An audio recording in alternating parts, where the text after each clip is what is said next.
Bonjour à tous, bienvenue dans ce webinaire où l'on va parler donc de sous quelle forme créer et à chaque statut une protection sociale. Donc je suis Monique Santeil, déléguée générale de l'Union des auto-entrepreneurs, et celle qui va tout vous dire, c'est Agnès Nardon, chargée de communication de l'URSSAF. Donc nous allons essayer pendant cette grandeur, longueur suivie d'échanges de ce webinaire, de vous donner, de vous éclairer tout au moins sur toutes ces formes de statut, toutes ces formes pour entreprendre, en comprendre un petit peu les impacts et tout particulièrement sur la protection sociale de l'entrepreneur que vous devenez ou que vous êtes déjà selon vos situations parmi toutes les personnes qui sont inscrites à ce webinaire aujourd'hui, et vous êtes nombreux. Alors, tu peux passer la prochaine ? Voilà. Donc déjà, pour commencer, bon, je pense que beaucoup de gens sont habitués maintenant de l'utilisation des webinaires et de Zoom. Vous pouvez donc pendant la présentation couper vos micros pour éviter les bruits de fond, mais vous pouvez intervenir au fil de la présentation si vous avez des questions sur un point précis qui concerne en fait le sujet qu'abordera Agnès. En tous les cas, vous avez un petit outil pour converser, une petite bulle en bas de l'écran qui s'appelle Converser, dans laquelle on peut avoir une fonction de chat. Et donc, moi, je récupérerai vos questions. N'hésitez pas, posez-les dès maintenant si vous avez déjà des premières questions, des interrogations, des doutes, voilà, des choses que vous souhaitez que l'on aborde. Et puis, nous les aborderons ensemble, donc soit par écrit, tout au long de la présentation, ou par oral, par vidéo ouverte à la fin de la présentation. On pourra tous échanger ensemble. Agnès ?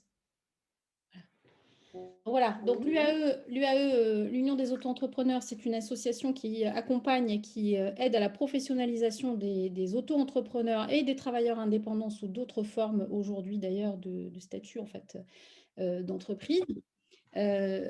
Qui permet en fait de vous donner l'information légale, qui est là pour vous vraiment vous aiguiller sur les bons rails pour aller chercher l'information, pour la comprendre. Et donc notre partenaire l'URSSAF est essentiel puisque c'est la structure qui va, d'abord c'est votre interlocuteur essentiel en tant qu'entrepreneur, et puis qui va vous apporter les informations, et c'est pour ça qu'on est là aujourd'hui et qu'on a choisi d'aborder ce sujet très important. Donc Agnès va nous donner l'essentiel à savoir surtout et à bien comprendre sur les différents statuts pour entreprendre et ce qu'il en est en fait de l'impact pour sa protection sociale. Agnès, je te laisse la parole. Merci beaucoup Monique. Bonjour à toutes et à tous. Donc effectivement, comme le disait Monique, nous allons aborder la protection sociale du chef d'entreprise que vous allez tous devenir une fois que vous aurez créé, quelle que soit la structure que vous allez choisir. Avant de commencer, je vais vous donner, je dirais, 4 grandes missions de l'URSSAF qui peuvent vous intéresser aujourd'hui. Après, vous aurez le temps de découvrir les autres au fur et à mesure de l'avancée dans la vie de votre entreprise. Ce qu'il faut savoir, c'est que tout d'abord, l'URSSAF recouvre l'ensemble des cotisations et des contributions sociales de tous les salariés du régime général, mais également des travailleurs indépendants. Cet encaissement de cotisations, en fait, est fait pour être reversé vers les organismes prestataires que peuvent être la caisse primaire, les CARSAT pour la retraite, etc., dans le but simplement que vous puissiez bénéficier de prestations, puisqu'en fait, quand vous devenez chef d'entreprise, c'est vous qui allez constituer votre propre protection sociale. Et du coup, toutes ces cotisations que vous allez payer vous permettront d'avoir en retour des prestations lorsque vous serez malade, pour constituer votre retraite ou pour bénéficier au niveau de la famille si vous avez des enfants, etc., ainsi que pour la formation professionnelle. Donc là, on garantit en fait le financement du modèle social français puisque nous sommes capables de reverser ces cotisations dans les 5 heures suivant l'encaissement. Et c'est pour cela que déjà, dès aujourd'hui, on recouvre pour 900 partenaires et que ces partenaires vont s'agrandir encore dans les années qui arrivent. Ça, c'est une grande mission de l'URSSAF. La deuxième, pour un certain nombre qui connaissent un petit peu moins cette mission, c'est nous sommes également centre de formalité des entreprises, comme la chambre de commerce pour les commerçants, la chambre de métier pour les artisans. Nous le sommes pour les professions libérales, également les artistes-auteurs et un certain nombre d'activités.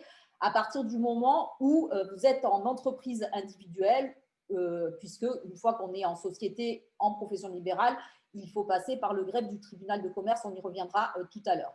Ensuite, on a une mission de contrôle, alors que vous avez peut-être connu à travers les médias ou comme ça, qui est, ce contrôle, il est là pour garantir l'équité entre les différentes entreprises, garantir la loyauté, puisque bien évidemment, comme vous le comprenez, pour ceux qui ne vont rien déclarer, et bien forcément, leur devis sera beaucoup moins important qu'une entreprise qui va se conformer à la règle telle qu'elle existe en France et qui va avoir beaucoup plus de charges. Donc, nous sommes là pour garantir cette équité, mais nous sommes là aussi pour faire de la prévention et notamment vous sensibiliser à l'ensemble de tous les déboires qui peuvent vous arriver si vous ne déclarez pas.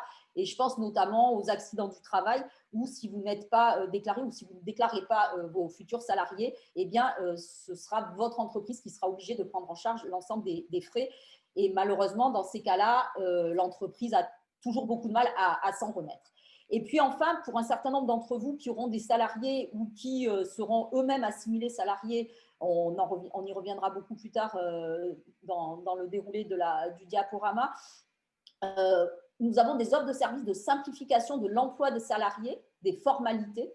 Et vous en connaissez peut-être quelques-unes de ces offres à titre personnel avec le chèque emploi service universel ou page emploi si vous avez des jeunes enfants. Eh bien, nous avons ce même principe pour les entreprises, les associations ou les entreprises étrangères qui n'ont pas d'établissement en France. Voilà, en gros, déjà une présentation très rapide. Monique, s'il y a des questions déjà à ce niveau-là, il n'y a pas de problème. Mais voilà, déjà pour mettre un petit peu dans l'ambiance de la protection sociale et de ce que fait l'URSSAF, qui sera un de vos partenaires, qui sera là pour vous accompagner et pas uniquement pour recouvrer les cotisations. Oui, et puis j'ajoute qu'il a développé beaucoup d'outils, notamment digitaux, pour mieux comprendre. Enfin, il y a vraiment une communication qui est vraiment accessible et compréhensible aussi. J'insiste sur ce point parce que parfois, il y a des traductions de la réglementation qui ne sont pas toujours lisibles. Et je trouve que voilà, l'URSSAF fait beaucoup d'efforts en ce sens et c'est extrêmement important pour la bonne compréhension de tous. Alors, on le verra également, merci, on le verra également au fur et à mesure. Et effectivement, on essaie de développer de plus en plus de services en ligne et d'offres dématérialisées dans un objectif de vous rendre plus autonome et on essaie d'écrire avec pédagogie et avec simplicité. Malgré tout, à certains moments, ben voilà, ça reste des lois et des décrets d'application et ce n'est pas toujours évident à simplifier au maximum, mais on essaie de le faire autant que peut se faire. Cette année, il y a eu une grande réforme quand même avec un basculement des travailleurs indépendants vers les organismes du régime général. Alors, il y en a qui avaient peut-être entendu parler du régime social des indépendants ou de la sécurité sociale pour les indépendants, qui étaient en fait les organismes qui géraient justement cette protection sociale pour les artisans, commerçants et tout dernièrement pour les professions libérales non réglementées. Tout cela, c'était une transition en fait pour amener vers les organismes du régime général, ce qui fait qu'aujourd'hui, si vous créez une activité, que vous êtes artisan, commerçant ou profession libérale non réglementée, vos organismes, les personnes, vos interlocuteurs seront pour votre protection sociale obligatoire. L'URSSAF, bon ça ne change pas beaucoup parce qu'on recouvrait déjà les cotisations, donc ça ne va pas changer. Dans un premier temps, comme vous le voyez, le site sera sécu-indépendant.fr puisque justement, en fonction de la sécurité sociale pour les indépendants et en fonction de tous les comptes qui existaient déjà pour les travailleurs indépendants, on n'a pas voulu faire de bascule trop hâtive pour pas qu'il y ait de problème. Donc, on a gardé pour l'instant ce site qui devait basculer vers ursaf.fr, mais avec la Covid, on a eu quelques petits décalages, donc ça se fera certainement au cours de l'année prochaine. Donc, pour tous ceux qui sont hors auto-entrepreneurs, votre site de référence, ce sera sécu-indépendant.fr. Pour la santé, l'avantage, c'est que vous allez rester à la caisse primaire d'assurance maladie, dont vous dépendez déjà aujourd'hui, ce qui fait que vous n'aurez plus qu'une mise à jour de votre carte vitale à faire. Il n'y a plus de changement d'organisme. Ça sera toujours la même caisse que vous avez aujourd'hui qui va continuer à faire vos remboursements. Et si vous n'avez pas encore de compte sur amélie.fr, je vous invite à créer ce compte pour pouvoir suivre justement non seulement vos remboursements, mais également voir les informations qui peuvent vous être données par cet organisme-là. Et pour la retraite, ça c'est la grande nouveauté de année, puisque pour la maladie, ça existait déjà depuis 1 ou 2 ans selon les cas.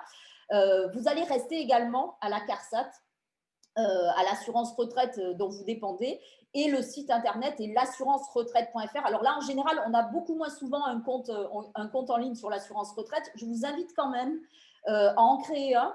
Pourquoi? Parce que déjà, par rapport à votre carrière professionnelle d'avant, celle que vous avez eue jusqu'à présent, ben, vous pouvez déjà voir si vous avez toutes les remontées qui sont faites pour votre future retraite, même si vous êtes très jeune, mais si vous avez déjà eu une carrière professionnelle, c'est intéressant à avoir justement des indications par rapport à ça et plutôt mettre à jour au fur et à mesure plutôt que d'attendre vraiment le dernier moment. Si vous êtes profession libérale réglementée, alors qu'est-ce qu'on appelle réglementée? C'est toujours un petit peu compliqué. Ce qu'il faut savoir, c'est qu'il y a une caisse nationale pour les professions libérales qui s'appelle la CNAF-PL, que vous pouvez voir sur cette diapositive. Vous avez la CNBF qui, elle, est strictement réservée aux avocats. Et vous avez la CIPAF qui fait partie de la CNAF-PL, mais qui est réservée à 21 professions aujourd'hui, qui relèvent aussi bien pour les psychothérapeutes, les psychologues, mais aussi bien les ostéopathes, les guides conférenciers, les moniteurs de ski ou encore les diététiciens. Vous avez voilà, 21 professions que vous pourrez retrouver très facilement sur nos guides. Et il faut savoir également que pour ceux qui veulent devenir auto-entrepreneurs, ce sont uniquement ces 21 professions qui relèvent de la CIPAF qui peuvent être auto-entrepreneurs, puisque toutes les autres sont des professions réglementées qui relèvent plutôt du domaine médical ou des experts comptables et qui, elles, n'ont pas le droit de toute façon d'être auto-entrepreneurs. C'est pour ça qu'on fait toujours un petit focus sur la CIPAF. Donc, pour la retraite, ce sera un de ces organismes. En ce qui concerne le recouvrement des cotisations et la maladie, ce sera l'URSSAF, avec là vraiment un compte ursaf.fr, puisque, comme je vous le disais tout à l'heure, l'URSSAF est centre de formalité pour les professions libérales. Et pour la santé, ça ne change pas, ça sera sur amélie.fr avec la création de votre compte. Alors, le statut juridique, ça, je dirais que c'est très important à la base, mais ça ne sera pas la première chose que vous allez choisir quand vous allez commencer à créer une entreprise, puisqu'il va falloir passer par toutes les études qu'il faut faire avant pour créer une entreprise, que ce soit l'étude de marché, que ce soit un business plan, un prévisionnel, que ce soit tout ce que vous allez devoir mettre en place pour savoir comment vous allez vous démarquer des autres entreprises, que vous sachiez exactement ce que vous allez faire, étudier les prix de vente que vous allez faire, parce que le but du jeu, quand même, quand vous allez créer une entreprise, c'est de gagner de l'argent. Donc, faire tout votre modèle économique, préparer cette création d'activité en vous faisant accompagner, parce qu'il est très important de ne pas rester tout seul. Et je dirais qu'une fois qu'on a choisi, si on était seul ou plusieurs, ce statut juridique, il arrivera plutôt vers la fin, parce que ça sera en fonction justement de tous ces éléments. Et ce sera quelque chose qui sera important après pour votre protection sociale, puisque de votre statut juridique et de l'option que vous prendrez pour le régime fiscal dépendra votre protection sociale et la manière dont vous paierez vos cotisations. Alors, le statut juridique, on a essayé de faire une diapositive pour simplifier au maximum. Il y a 2 grands cas. Soit on veut être seul, soit on veut être plusieurs. On peut être seul en entreprise individuelle, mais comme l'entreprise individuelle ou l'option pour l'auto-entrepreneur ou encore le IRL qui est une option également, c'est l'entrepreneur individuel à responsabilité limitée. Et on est en entreprise individuelle, on va dire qu'on est non salarié. On peut être également tout seul en société. C'est le cas de l'EURL, qui est en fait comme la SARL, mais quand on est tout seul, où là, on va être associé, gérant associé unique de cette société. Et dans ce cas-là, on sera aussi travailleur non salarié. Le fait d'être non salarié ou assimilé salarié, vous verrez tout à l'heure que c'est ça qui va impacter sur votre protection sociale et la façon dont on va calculer vos cotisations et les bases sur lesquelles on va les calculer.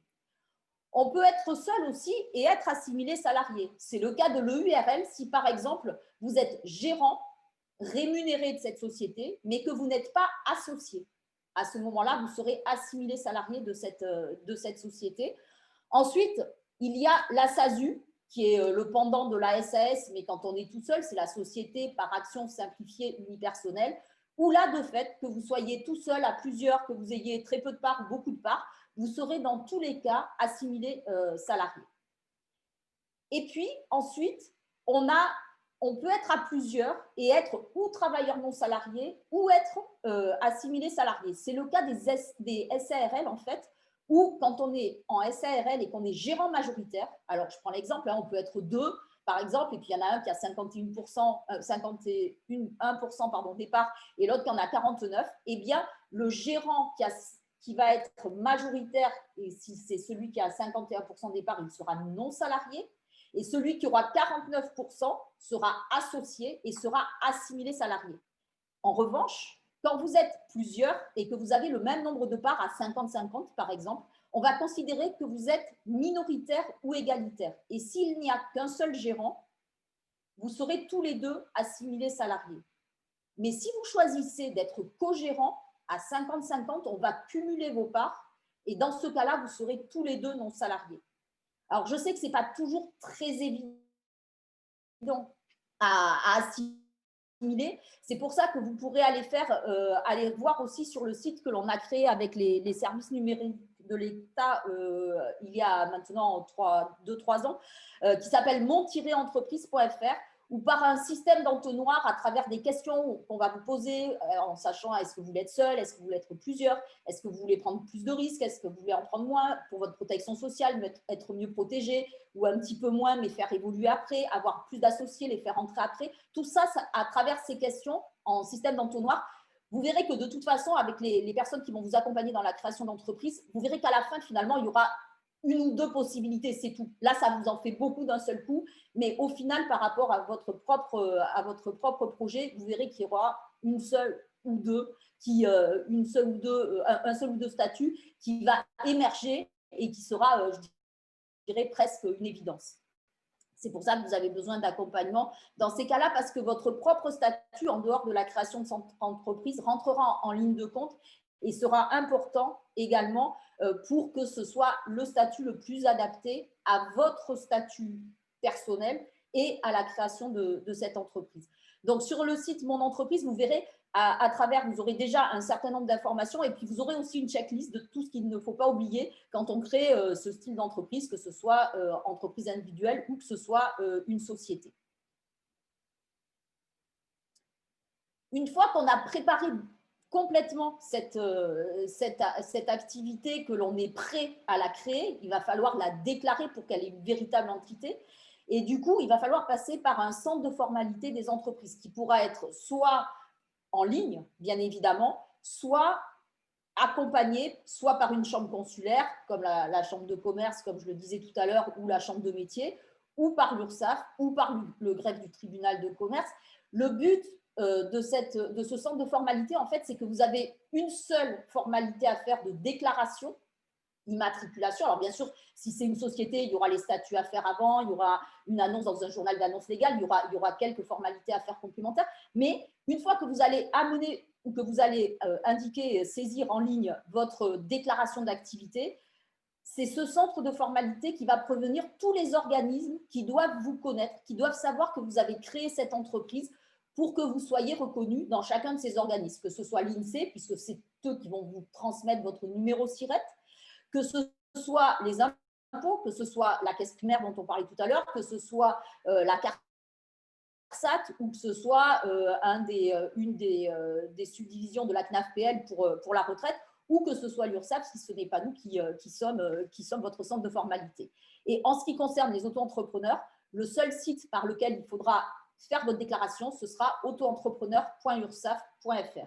Alors, Monique, on en parlera tout à l'heure, mais on fait un webinaire vendredi spécifique sur l'auto-entrepreneur, ce qui fait qu'aujourd'hui, on détaillera moins ce régime-là. Mais dans tous les cas, le principe du centre de formalité est le même et le but est de vraiment que tout le monde connaisse la création de cette entreprise. Je vais peut-être pas, s'il y a des questions là-dessus, on y reviendra tout à l'heure. Il faut simplement savoir que si, par exemple, vous avez un conjoint qui doit participer à votre entreprise, il peut avoir plusieurs statuts.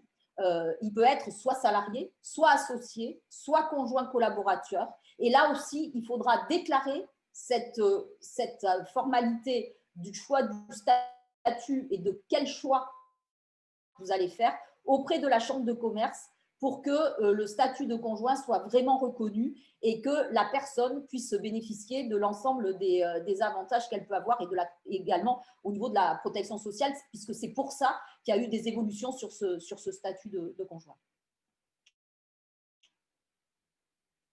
Une fois que vous avez choisi le statut juridique, il va falloir choisir aussi le régime fiscal. Ce régime fiscal, il est soit au niveau du réel, et là, on peut le choisir dans certains cas, à certains moments, c'est complètement imposé, c'est-à-dire qu'on est forcément au régime réel dans des structures qui sont des sociétés ou qui sont des entreprises individuelles au-delà d'un certain montant. Et c'est un choix aussi en fonction de la comptabilité et de ce que l'on veut avoir comme avantage dans les déclarations. Une fois que le régime réel est choisi, contrairement au régime de la micro-entreprise pour les auto-entrepreneurs, par exemple, il y aura deux possibilités de régimes fiscaux. Ça sera l'impôt sur le revenu ou l'impôt sur les sociétés. Et on verra que là, il y a déjà une première influence très importante sur justement les cotisations sociales par rapport au choix entre ces deux régimes. Quand on est en entreprise individuelle, classique, je dirais, au régime réel, on est obligatoirement à l'impôt sur le revenu. Qu'est-ce que cela veut dire pour vos cotisations sociales et pour le calcul de ces cotisations sociales? Ça veut dire qu'on va prendre votre chiffre d'affaires, on va déduire toutes vos charges. Ça, c'est le principe du régime réel où là, on peut déduire les charges, les frais d'exploitation. On va déduire également les cotisations sociales que l'on aura calculées après avoir eu le bénéfice net. Et ça va donner votre bénéfice net. Et il va être considéré que ce bénéfice net, en fait, est votre revenu. Et sur ce revenu seront calculées vos cotisations sociales. Alors là, c'est là où il faut faire très attention de ce choix de l'impôt sur le revenu qui peut être fait pratiquement dans toutes les structures juridiques. Quelquefois, c'est une option, même dans les sociétés, qui est prise parce que votre expert comptable va vous le conseiller fiscalement, mais il faut bien faire attention au niveau social, ce sur quoi ça influe. Je prends un exemple. Mettons, j'ai 10 000 € de bénéfices nets. Mais parce que j'ai un peu d'argent de côté, j'ai des économies, ou je suis un peu salarié encore au départ, ou parce que j'ai des allocations pour l'emploi, je veux laisser de l'argent dans l'entreprise pour économiser, avoir un peu de trésorerie, peut-être acheter du matériel pour l'année suivante. Et du coup, je me verse ou rien, ou je me verse peut-être 2 ou 3 000 €. Eh bien, vos cotisations seront quand même calculées sur les 10 000 €. Et en gros, on y reviendra tout à l'heure, mais il faut savoir qu'on aura à peu près 50% de cotisations sociales. Donc, ça veut dire que cet impôt sur le revenu, il est très avantageux parce que c'est une entreprise individuelle, parce que les formalités sont très légères, parce qu'il n'y a pas de coût d'inscription. Si ce bénéfice net est en fait vraiment le revenu que vous allez vous verser pour vivre. Si, par contre, c'est un bénéfice que vous souhaitez garder, que vous souhaitez faire, comme je le disais tout à l'heure, avoir de la trésorerie, économiser pour avoir plus d'argent pour l'année suivante pour faire des achats, attention à ce que vous vous versez parce que vous pouvez très bien vous verser par exemple que 1 000 € sur les 10 000 et vous allez quand même payer 5 000 € pratiquement de cotisations sociales. Donc, attention à cet impôt sur le revenu au niveau social qu'il faut bien prendre en compte, y compris si votre expert comptable ou d'autres accompagnateurs peuvent vous le conseiller pour de la défiscalisation. Si vous choisissez par contre l'impôt sur les sociétés, et aujourd'hui c'est possible aussi quand on est en entreprise individuelle, si on opte pour l'entrepreneur individuel à responsabilité limitée justement, il est possible, c'est le seul cas où on peut le faire, d'opter pour l'impôt sur les sociétés. La base de calcul pour vos cotisations sera différente, c'est-à-dire qu'on prendra toujours votre chiffre d'affaires, on va toujours déduire ces mêmes charges, ces mêmes frais d'exploitation. Votre rémunération va devenir une charge et les cotisations sociales seront calculées uniquement sur ce que vous verserez. C'est-à-dire que là, on sera beaucoup plus près de la réalité et vous aurez une fois qu'on aura déduit donc, de ce chiffre d'affaires les charges, la rémunération, les cotisations sociales, on aura un bénéfice net sur lequel, justement, sera calculé l'impôt sur les sociétés. Cet impôt sur les sociétés, il sera de 15% si vous êtes en dessous de 38 120 € pour l'instant encore de bénéfices, de 28% si vous êtes au-delà, en sachant qu'il y a des évolutions qui se feront petit à petit pour faire un pourcentage aux alentours de 25%, ce qui est la volonté ce qui était la volonté du gouvernement pour aller vers ce montant vers ce pourcentage pour l'impôt sur la société. Et puis, une fois qu'on aura déduit ce bénéfice net, eh bien, on va arriver à un net, ça sera le bénéfice net, sur lequel éventuellement vous pourrez vous verser des dividendes.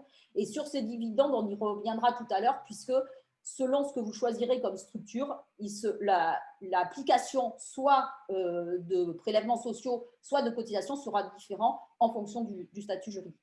Est-ce que jusque-là, déjà, vous avez des questions ou est-ce que c'est assez clair? Parce que c'est vraiment une partie qui peut être importante, ou même si vous ne connaissez pas, ça va déjà vous donner des informations. Et quand vous en discuterez avec un expert comptable ou avec une société qui va vous accompagner, vous aurez déjà une notion à ce niveau-là et il faudra vraiment faire attention à ces deux choses. Oui, bonjour Monsieur Bozic, j'aurais une question. Oui, je suis actuellement chez Pôle emploi, donc mon expert comptable me conseille l'impôt sur les sociétés pour isoler justement mes revenus. Quelqu'un comme moi qui ne versera donc aucun revenu pendant 1 an et demi, puisqu'il va toucher Pôle emploi par ailleurs, quelle est la base de cette cotisation sociale? Alors, ça va dépendre effectivement de ce que vous allez choisir comme structure juridique, puisque, alors ça, on va y revenir tout à l'heure, mais en fonction de ce que vous allez choisir, c'est-à-dire en fonction du fait que vous soyez travailleur non salarié ou assimilé salarié, soit vous aurez malgré tout des cotisations minimales à payer, soit vous n'aurez aucune cotisation à payer. On va y revenir dessus. D'accord. Ça sera une EURL à l'IS ou une SASU, donc à l'IS. Eh ben, si vous êtes en SASU, vous ne paierez rien si vous versez 0 de salaire. Et si vous êtes en URL, à ce moment-là, vous serez travailleur non salarié et du coup, vous paierez quand même des cotisations minimales. Alors, la première année est vraiment très diminuée parce que vous aurez droit à l'ACRE, c'est ce qu'on va aborder maintenant. Et l'année suivante, ça vous reviendra à peu près à 1 200 €. Et j'expliquerai pourquoi. Merci. Alors, l'ACRE, justement. Il y a eu une réforme de l'ACRE aussi en 2 ans, alors on en a eu 2. En ce qui concerne toutes les structures hors auto-entrepreneurs, vous n'avez rien à faire pour pouvoir bénéficier de l'ACRE. Quel que soit votre statut, que vous soyez demandeur d'emploi, indemnisé, pas indemnisé, que vous ayez moins de 26 ans, que vous soyez déjà retraité, que vous soyez encore salarié, tout le monde peut bénéficier de l'ACRE, excepté si vous avez déjà eu une entreprise et que vous avez déjà bénéficié de l'ACRE et que la fin du bénéfice de l'ACRE est inférieure à 3 ans. Mais autrement, pour tous les autres, vous pouvez bénéficier de l'ACRE, c'est-à-dire de l'aide à la création et à la reprise d'entreprise, qui sera valable pour 1 an de date à date. Par exemple, on est le 8 aujourd'hui. Si je crée une société aujourd'hui, eh bien, j'aurai l'ACRE entre le 8 décembre 2020 jusqu'au 7 décembre 2021. C'est vraiment 12 mois de date à date. Ce montant, cet ACRE, dans le cas des structures hors auto-entrepreneurs, c'est en fait une exonération d'un certain nombre de cotisations et en fonction du revenu que vous allez vous verser. Il faut savoir que pour avoir le maximum d'exonération sur les cotisations concernées, on les verra tout de suite après, il ne faut pas que votre revenu dépasse 30 852 €. Alors, ce sont des pourcentages du plafond de la sécurité sociale, hein, donc, qui peuvent évoluer, mais comme le plafond de 41 136 € de 2020 ne va pas être modifié en 2021, eh bien, on restera très certainement sur ces mêmes montants. Si vous êtes sur un revenu qui est compris entre ces 30 852 € et les 41 136, donc du plafond de la sécurité sociale, ce sera une exonération partielle et dégressive, mais qui partira du premier euro. C'est-à-dire que vous n'aurez pas une exonération totale en dessous de 30 852 et après dégressive, mais elle sera dégressive depuis le premier euro que vous gagnerez si vous êtes entre ces deux fourchettes. Et si votre revenu dépasse ce plafond de la sécurité sociale, et bien là, vous n'aurez pas du tout d'exonération. Donc, dans ce cas-là, qu'est-ce qui se passe? Soit vous avez des allocations Pôle emploi, soit vous êtes salarié à côté encore, soit vous avez des revenus et vous préférez commencer doucement, pas prendre trop d'argent sur la société, la laisser se développer tranquillement. Et vous dites, ben, soit je ne me verse rien ou je me verse un peu, mais si ça marche très très bien, je vais quand même me verser de l'argent et il n'y a pas de raison, bien évidemment. Essayez peut-être pour la première année de rester sur des revenus qui vous feront bénéficier malgré tout de cette exonération totale. En revanche, si vous pouvez gagner 3 fois ce qui est indiqué, bien évidemment, il ne faut surtout pas s'en priver et ça sera très bénéfique pour vous aussi. Mais autrement, voilà dans quel cas c'est fait.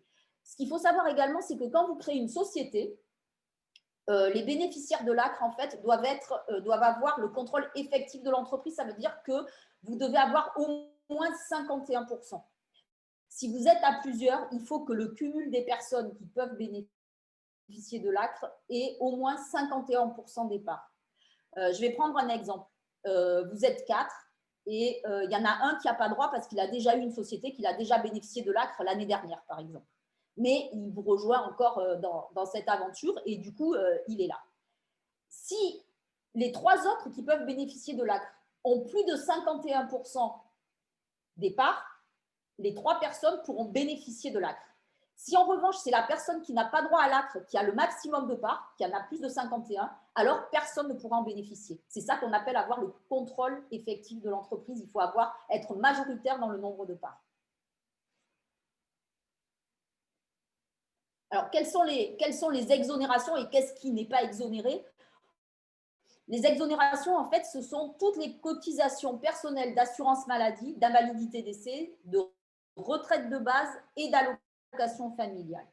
Et ce qui n'est pas exonéré, c'est la cotisation de retraite complémentaire, la CSG-CRDS et la formation professionnelle.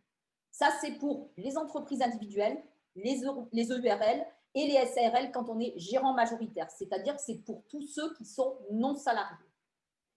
Quand on est assimilé salarié, c'est-à-dire tous les cas de SAS, de SASU ou de SARL quand on est gérant égalitaire ou minoritaire, au niveau des exonérations, ce sont les mêmes cotisations, mais par contre, l'avantage, c'est qu'on est aussi bien exonéré sur les cotisations salariales que sur les cotisations patronales.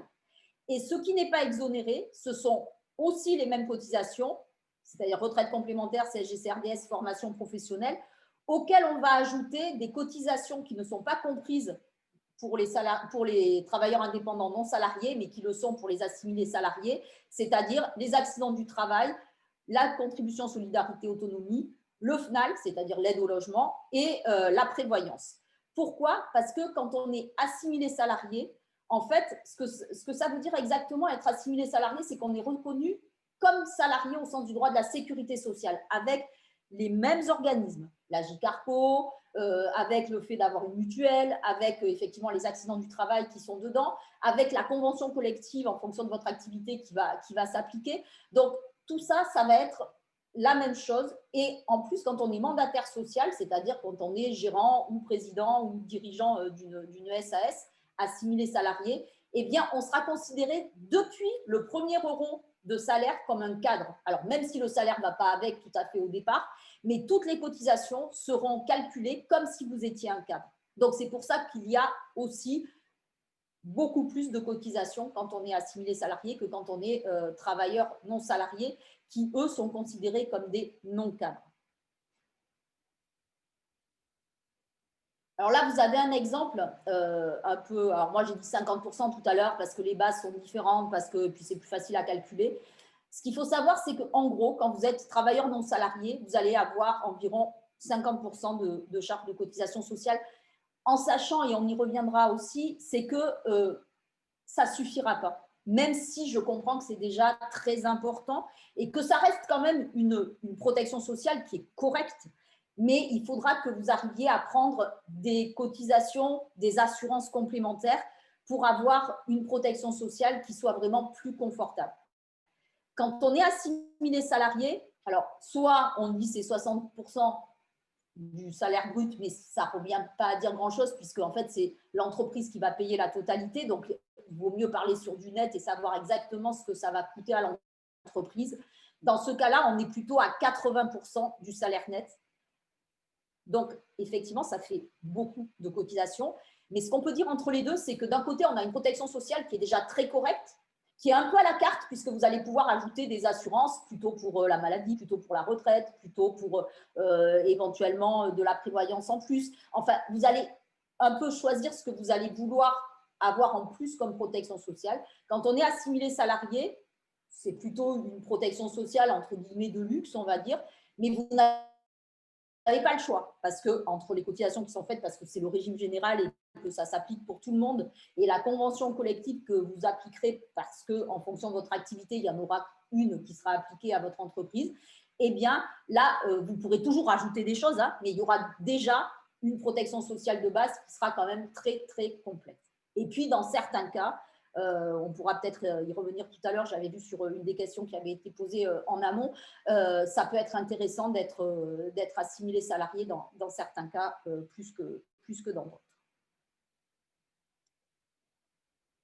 Pour les travailleurs non salariés, est-ce que ça va jusqu'à présent? Pas de questions? Ok. Pour les travailleurs non salariés, puisque vous êtes non salarié, ça veut dire qu'on ne va pas connaître votre salaire avant, votre rémunération avant de commencer, forcément. Donc, on va se baser sur des bases forfaitaires qui sont là aussi des pourcentages du plafond de la sécurité sociale. Alors, ça vaut ce que ça vaut, hein. Soit vous trouvez que c'est énorme, soit vous trouvez que c'est ridicule comme montant, mais bon, c'est comme ça. Donc, pour cette année, on était à 7 816 €. On considérait que votre revenu professionnel était de ce montant-là. Et donc, on vous applique des cotisations provisionnelles, puisque nous, on considère que c'est ça votre revenu, mais en fait, on n'en sait rien. Et vous allez commencer à payer là-dessus et on régularisera plus tard. Pourquoi on ajuste de la retraite complémentaire, de la CSG-CRDS ou de la formation professionnelle? Eh bien, parce que je vous ai dit que pour pratiquement 100% d'entre vous, vous allez avoir droit à l'ACRE. Donc, vous n'allez payer que ces cotisations-là. Ce qui fait que vous serez, en fonction de votre activité, aux alentours de 1400, 1450 € de cotisation pour cette année-là. La deuxième année, on va repartir sur une base forfaitaire parce qu'en début d'année, on n'aura toujours pas plus d'informations sur ce que vous aurez gagné réellement puisqu'il faudra que cela passe par une déclaration de revenus professionnels réels pour qu'on connaisse réellement ce que vous avez gagné sur cette entreprise. Jusqu'à présent, il y avait une déclaration particulière pour les indépendants qui est supprimée. Et en fait, ce sont les impôts, c'est à travers votre déclaration d'impôt et les impôts qui nous transmettront l'information, normalement à partir de 2021, justement, pour les revenus 2020, où en fait, on va savoir ce que vous avez gagné. Alors, la déclaration d'impôt, c'est plutôt vers mai-juin, hein. Donc, on le saura qu'à ce moment-là. Donc, en début d'année, on va repartir sur la même base forfaitaire, même si là, il y a peut-être des évolutions qui vont intervenir à partir de 2021, mais on n'a pas encore les textes. On va donc se caler sur ce montant de revenus provisionnels. Mais rien ne vous empêchera de nous dire, dès le départ, ben moi, de toute façon, je ne vais rien verser la première année, puis la deuxième année, je me verserai peut-être rien parce que justement, j'ai des allocations Pôle emploi, que j'ai décidé de ne pas prendre d'argent sur la société, etc. Donc, dans ce cas-là, on ne vous fera pas ces appels de cotisation sur cette base forfaitaire, mais on vous fera les appels de cotisation sur zéro. Et tout à l'heure, je le disais à M. Botchix, que en fait, il y avait quand même, quand on est travailleur non salarié, à minima des cotisations minimales. On regardera ça tout à l'heure. Mais si vous pensez que vous allez avoir beaucoup plus de revenus, l'intérêt n'est pas forcément de payer très peu et d'avoir des grosses régularisations. Donc là aussi, comme le disait Monique tout à l'heure, on a essayé de développer des services en ligne, etc. Et vous aurez la possibilité de revenir sur votre compte en ligne pour modifier ce montant de revenus prévisionnel dans ce cas-là, pardon, excusez-moi, et de nous dire, ben non, moi, je ne vais pas avoir 7 816, mais je vais peut-être avoir 22 000 € ou 18 000 ou n'importe. Et donc, nous, on va recalculer votre échéancier, c'est-à-dire le montant qu'on vous demandera mois par mois pour payer, pour qu'à la fin, votre régularisation ne soit pas trop importante. Le but étant que vous soyez autonome pour modifier ce montant, pour que l'on puisse vous calculer vos cotisations et vous faire payer au fur et à mesure des cotisations qui seront au plus juste de la réalité. Pas que vous n'en payiez pas trop, parce que ça ne sert à rien et que ce n'est pas la peine de payer tout en avance, mais pas que vous n'en payez pas assez et que d'un seul coup, vous ayez une énorme régularisation. C'est pour ça qu'on développe ces services également.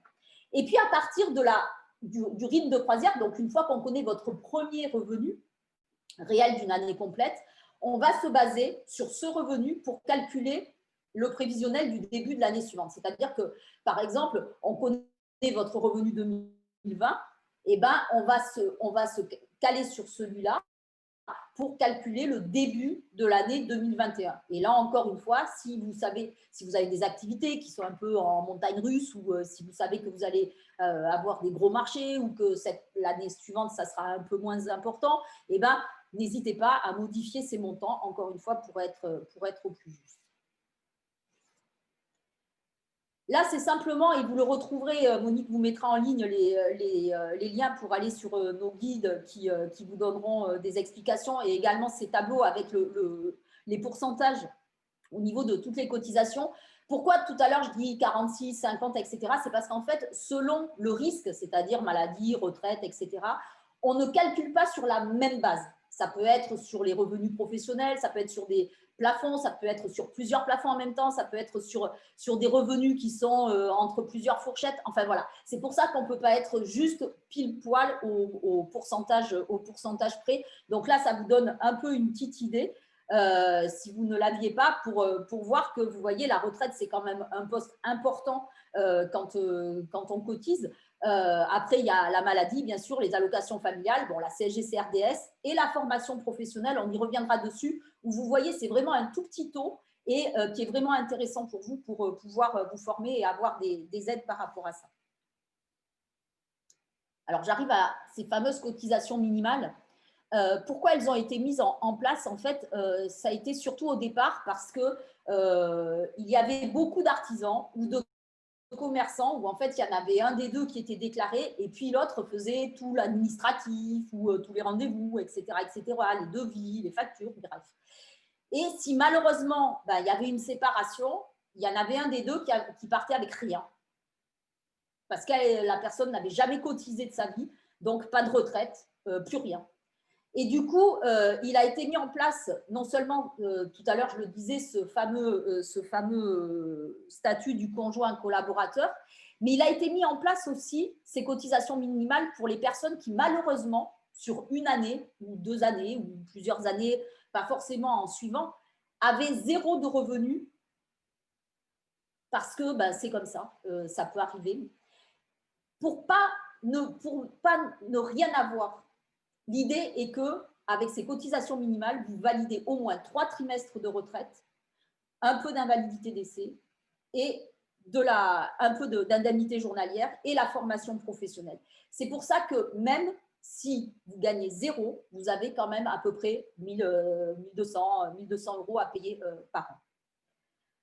C'est important au départ, quand on ne se verse rien et qu'on les paie, on se dit ça ne me sert à rien parce que je suis déjà couvert, parce que j'ai Pôle emploi, parce que j'ai autre chose. Mais quand ça arrive après, eh bien, forcément, c'est plus compliqué quand on n'a rien et c'est déjà un soutien pour avoir quelque chose.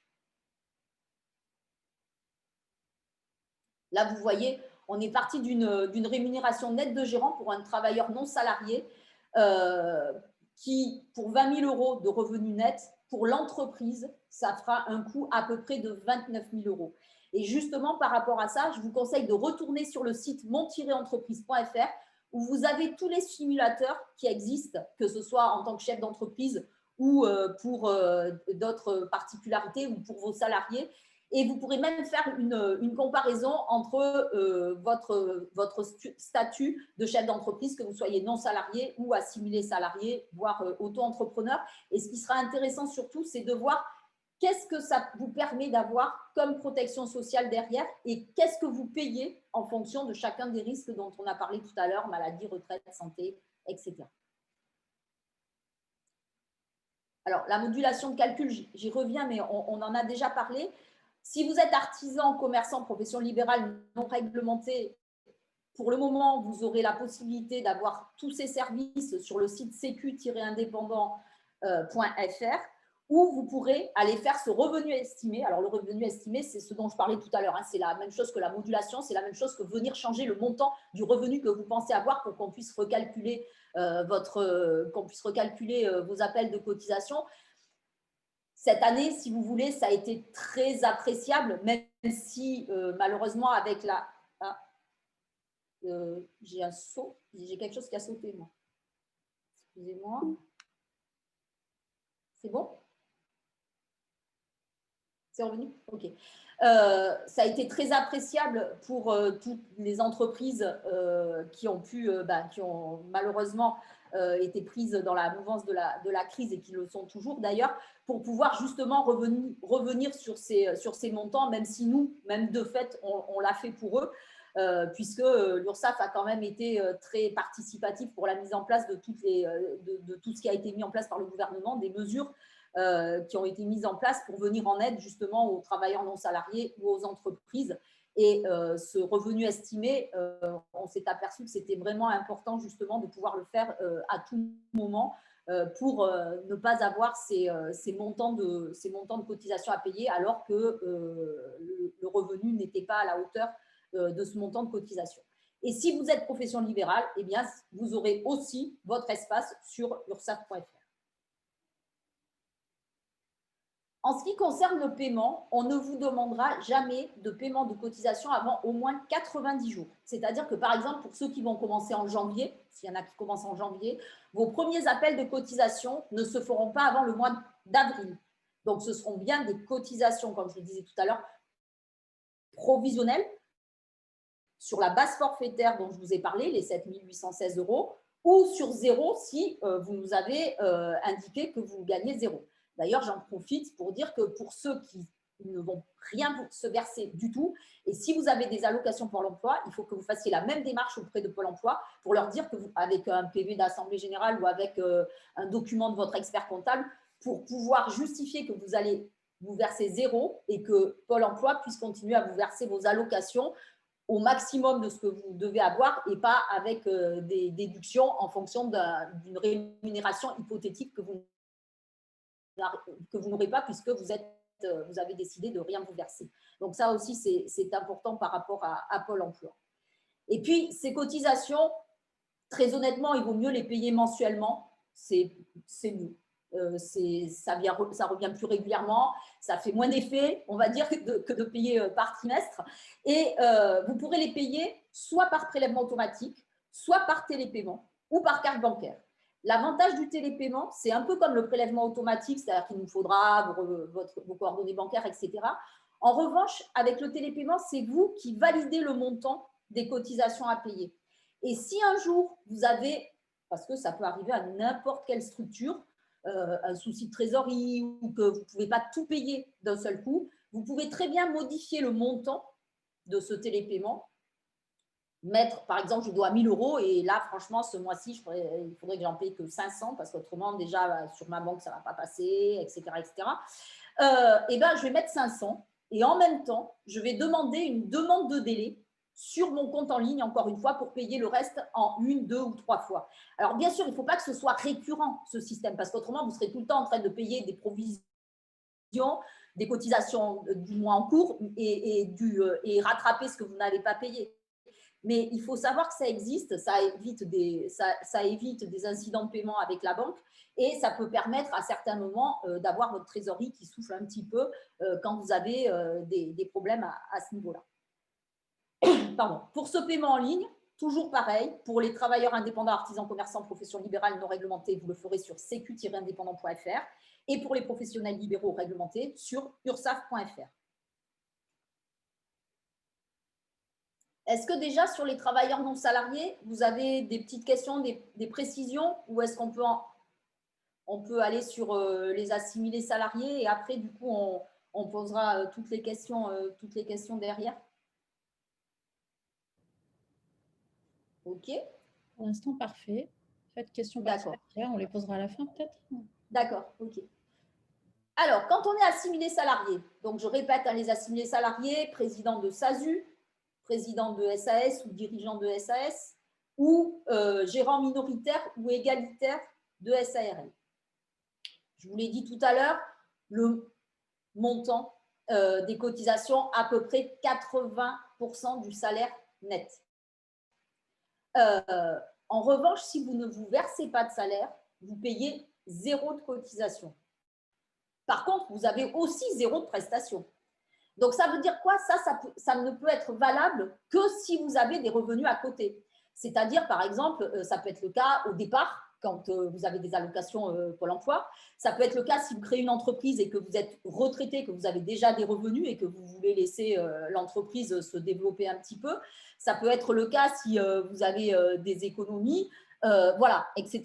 Mais en aucun cas, si vous n'avez aucun revenu, rien du tout, ce n'est pas une bonne solution parce que vous n'aurez pas de prestations qui seront versées puisque vous aurez payé 0 de cotisation. Ça va de pair en fait. Hein. C'est je paie des cotisations, j'ai droit à des prestations, j'en paie pas, et ben j'y ai pas droit.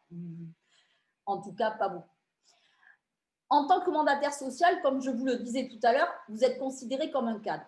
Donc, au niveau des cotisations complémentaires que vous allez avoir par rapport à un travailleur non salarié qui, lui, est considéré comme un non-cadre, vous allez avoir la retraite complémentaire de cadre, vous allez avoir une prévoyance parce que pour tous les cadres en France, quelle que soit la convention collective, il y a minimum une prévoyance qui est payée par l'employeur. Et en plus, en fonction de votre convention collective, vous pouvez avoir des prévoyances complémentaires, par exemple pour de la garantie arrêt de travail. Donc là, ça sera déjà intégré là-dedans. Et puis, il y aura la mutuelle qui aura été mise en place aussi dans l'entreprise, qui sera payée ou à 50-50 ou par l'entreprise pour vous en tant que chef d'entreprise. Donc, tout ça, ça vient se rajouter. J'ai dit tout à l'heure aussi, hein, les accidents du travail qui, en fonction de certains secteurs d'activité, peut être un pourcentage assez élevé. Voilà, toutes ces cotisations-là vont venir en plus par rapport à un travailleur non salarié. Ce qui fait que là aussi, vous pourrez aller sur monentreprise.fr pour faire des simulations. Et là, vous voyez, il y a une simulation d'un bulletin de salaire pour un mandataire social. Alors, mandataire social, à partir du moment où, tout à l'heure, je vous le disais, vous êtes reconnu au sens du droit de la Sécu, mais vous n'êtes pas reconnu au sens du droit du travail. Donc, ça veut dire que, comme n'importe quel chef d'entreprise, vous ne cotisez pas à l'assurance chômage, mais également, vous n'avez pas non plus droit aux exonérations qui sont liées justement au fait de cotiser à l'assurance chômage. Vous avez peut-être entendu parler de la réduction générale de cotisation pour des salaires qui sont entre le SMIC et 1 fois 6 le SMIC, où on a pour les employeurs des exonérations qui sont assez importantes. Le mandataire social, comme il ne cotise pas l'assurance chômage, il n'a pas droit non plus à ces exonérations. Donc, il paie plein pot, je dirais, l'ensemble des cotisations. Il n'y a pas d'exonération. Donc, pour un salaire net de 2 000 €, vous le voyez, entre les cotisations salariales et les cotisations patronales, on est à peu près à 1 600 €, 1 600, 1 700 €. Si vous regardez vos bulletins de salaire, ce que vous aviez, regardez un peu le côté, ce que vous payez, enfin, ce que vous aviez en moins, vous, sur votre salaire brut, et regardez ce que payait votre employeur. Et ben, maintenant que vous allez être chef d'entreprise, vous allez, en fait, c'est ce que vous allez payer. Donc, on se rend mieux compte aussi du montant des cotisations que paient les employeurs dans ces cas-là. Bien sûr, ce montant-là, c'est avant l'impôt sur le revenu parce que c'est trop compliqué de faire des supputations sur le montant de l'impôt sur le revenu puisque ça rentre en ligne de compte votre foyer fiscal et là, c'est vraiment très, très personnel. Donc là, on est avant impôt sur le revenu. Pour les modalités de déclaration, quand on est travailleur non salarié, comme on est quand même comme un salarié, quand on est assimilé salarié, pardon, je crois que je me suis trompée, c'est la déclaration sociale nominative. En fait, cette déclaration, elle existe plus ou moins depuis 2017, on va dire. C'est le fait qu'une entreprise ne va plus faire qu'une seule déclaration par mois. Et ce sont tous les organismes, qu'ils soient collecteurs ou prestataires, ou même pour les statistiques, qui vont venir chercher les informations dont ils ont besoin. Du coup, cette déclaration sociale nominative, elle a une norme qui est assez complexe, je dirais. C'est un mix de logiciels entre RH et de compta. Et ce sont surtout des logiciels qui sont onéreux et qui sont… La paie est quand même très compliquée. Donc, aujourd'hui, on ne peut plus faire son bulletin de salaire tout seul dans son coin. Ce n'est pas possible. Donc, on est obligé soit d'acheter ce logiciel, mais franchement, si on est tout seul, bon, si on a très peu de salariés, à part se mettre à fond dans le social, ne faire plus que ça, mais enfin, ce n'est pas le but de votre entreprise. Donc, on passe soit par un tiers déclarant, expert comptable ou une entreprise qui va faire que de la paie, qui va pouvoir faire ses déclarations et qui fera que vous aurez tous les mois cette déclaration qui sera faite par cette personne, ou vous pourrez passer, comme je vous le disais tout à l'heure, par une des offres de services de simplification du réseau des URSSAF qui, pour les entreprises, est le titre emploi service entreprise, le TES, avec comme site internet le tes.ursaf.fr. Le principe étant de ce dispositif que l'entreprise va adhérer gratuitement au dispositif, qu'il y aura, même si vous êtes mandataire social, parce qu'on peut gérer les mandataires sociaux aussi bien que les salariés pour une grande majorité de secteurs d'activité, vous allez remplir un formulaire qui servira plus ou moins de contrat et de DPAE. Alors, plus ou moins de contrat, parce que quand on est mandataire social, on n'a pas vraiment besoin d'un contrat, mais nous, on a besoin de vous connaître. Et après, en faisant vos déclarations d'éléments de rémunération tous les mois, on vous fait les bulletins de paie gratuitement. On calcule donc toutes les cotisations, on calcule aussi le prélèvement à la source de l'impôt sur le revenu et on fait la DSN pour vous et vous payez en une seule fois toutes les cotisations à l'URSSAF et nous, on les reverse à l'ensemble des organismes. Si vous passez par un tiers déclarant, votre tiers déclarant fera la déclaration, mais vous aurez plusieurs paiements encore à faire à plusieurs organismes, puisque là, pour l'instant, la déclaration est unique, mais les paiements sont encore différents entre les organismes. Cette déclaration sociale, tant que vous ne vous êtes pas versé un seul salaire en tant que mandataire social, on ne vous connaît pas. Donc, pas de problème. Le jour où vous versez un premier salaire, je ne sais pas, un jour, vous pouvez vous verser un petit quelque chose, vous versez 800, 1000 euros ou quelque chose comme ça. Puis le mois suivant, ah ben non, finalement, j'aurais pas dû faire ça, donc je me verse rien. Et puis le mois suivant, ah ben si, donc je me verse encore un peu plus, puisque quand on est mandataire social, à la limite, au départ, quand on ne sait pas trop, après on arrive à régulariser, mais au départ, on peut verser comme ça des salaires un peu différents. Par contre, le principe, c'est de ne plus jamais arrêter de déclarer. Donc, même si vous avez des mois où vous êtes à zéro, il faut quand même faire une déclaration à néant. Parce que, justement, étant donné qu'on gère aussi bien les données agrégées de l'entreprise, c'est-à-dire toutes les données de l'entreprise, quel que soit le nombre de salariés, mais aussi les données individuelles, c'est-à-dire vos propres données, et que vous avez des organismes prestataires, il faut absolument qu'ils sachent quel est votre parcours professionnel. Les mois où vous recevez quelque chose, les mois où vous n'avez rien, les mois où vous ne payez pas, etc., etc. Vous déclarez. Donc, il faut absolument déclarer. Une fois qu'on a commencé à faire une DSN, en fait, on en fait tout le temps, à zéro ou avec des montants positifs, mais il ne faut pas s'arrêter d'en faire. Et puis, pour le paiement, eh bien, selon ce que vous choisirez comme mode de déclaration, vous pourrez avoir des modes de paiement qui seront également différents. Au niveau des impôts sur la société, alors tout à l'heure, j'en ai déjà parlé sur les montants, donc je ne vais pas revenir dessus. Vous aurez un lien pour aller voir un petit peu plus avec le diaporama. Pour les dividendes, j'y reviens. J'avais commencé à en parler tout à l'heure. Quand vous êtes travailleur non salarié, si vous vous versez des dividendes, en fait, sur 10%, vous n'allez payer que les prélèvements sociaux, l'impôt sur le revenu. Mais sur les 90 autres pourcents, alors c'est 10% du montant que vous avez mis dans le capital, et puis après, il y a un certain nombre d'autres choses qui rentrent en ligne de compte, mais sur lesquelles on ne va pas revenir aujourd'hui là-dessus. Mais en gros, voilà, vous versez 10%, vous payez 10% de prélèvements sociaux, impôts sur le revenu, et sur les 90 autres pourcents, vous allez payer des cotisations sociales comme si c'était du revenu professionnel. Donc, en gros, les 50% dont je parlais tout à l'heure.